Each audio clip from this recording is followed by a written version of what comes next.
తెలుగు రుచికి స్వాగతం.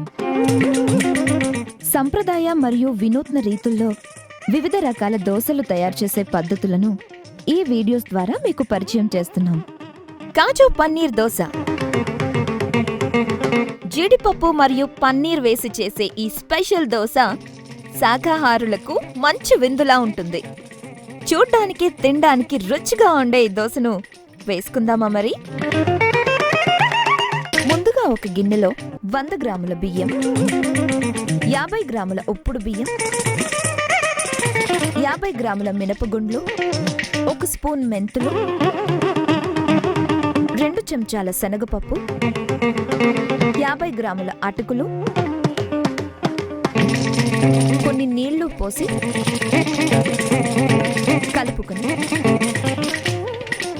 2 నుంచి 3 గంటల పాటు నానబెట్టి రుబ్బి 6 నుంచి 7 గంటల పాటు పులియబెట్టుకోవాలి. వేడి పెనంపై నెయ్యి వేసి దానిలో జీడిపప్పు వేసి వేయించుకొని పక్కకి పెట్టుకోవాలి.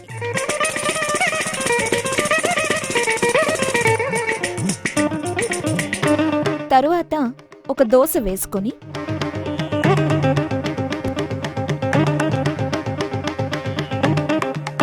దానిపై పన్నీరు తురుముకొని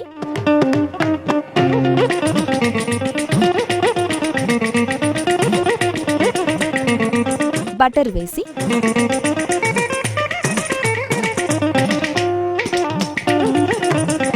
ముందుగా వేయించుకున్న జీడిపప్పు,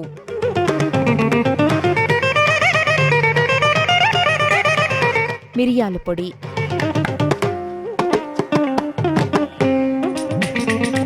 కొత్తిమీర వేసి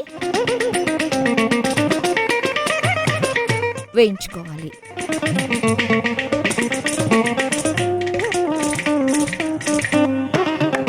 తరువాత ఫోల్డ్ చేసి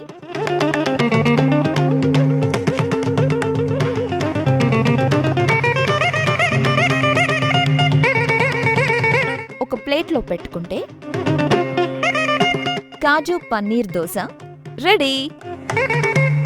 దీన్ని ఇడ్లీ పొడి, చట్నీలతో తింటే చాలా బాగుంటుంది. మా ఈ వంటలు కనుక మీకు నచ్చితే లైక్ కొట్టండి, షేర్ చేయండి and please subscribe to Telugu రుచి.